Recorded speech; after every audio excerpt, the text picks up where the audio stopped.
একটি জিডি করি।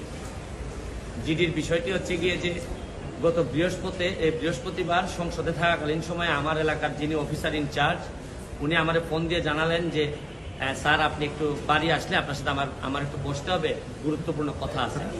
তো শুক্রবারে আমি বাড়ি যাওয়ার পর উনি দুপুরবেলা আমাকে বললেন, আমাকে একটা মেসেজ দেখালেন যে উনাকে একটা লোক 2-3 দিন ফোন করার পর উনি যখন আমলে নিচ্ছিলেন না তখন উনারে একটা মেসেজ দেয় যে ওই লোকটা, অজ্ঞাতনামা লোকটা আমার সাথে দেখা করতে চায়, কথা বলতে চায়, দেখা করতে চায় না, কথা বলতে চায়।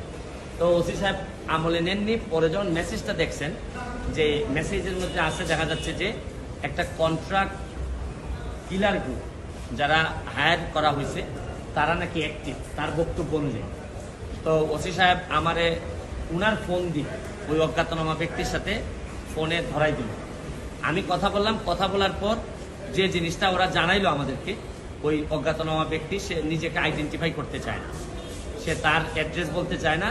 সে বলে যে আমি নিজেও ওই কিলার গ্রুপের মেম্বার ছিলাম, যখন আপনার নামটা আসছে আপনাকে হত্যা করতে হবে, তখন আমি বলছি যে না, আমি এটা পারবো না। কারণ উনি ওই লোকটা সিলেটি, সে আমার কাজকর্ম সম্পর্কে জানে, এই জন্য সে কোনোভাবে রাজি হয় নাই।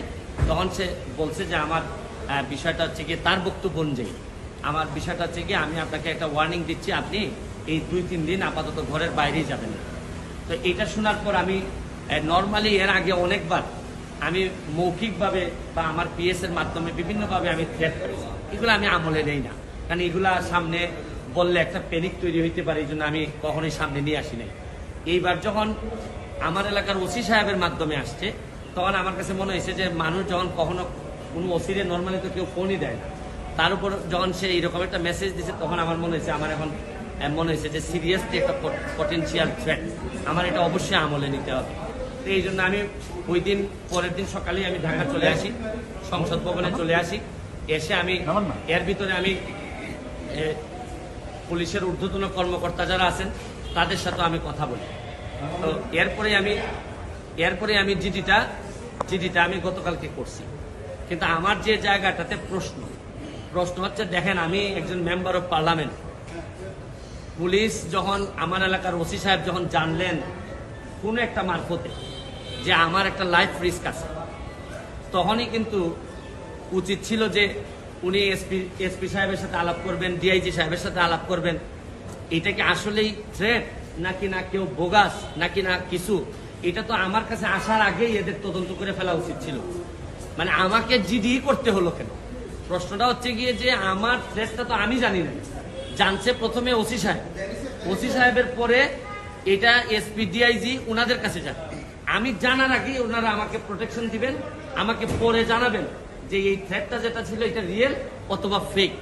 ওনারা আমাকে বলছেন, ওসি সাহেবের যতটুকু ব্রেইনে ধরছে উনি ধরছেন, আমাকে বলছেন, আমাকে জিডি করতে হয়েছে। আর আমার নিরাপত্তা এখন আমার নিজেরই দিতে হইতেছে।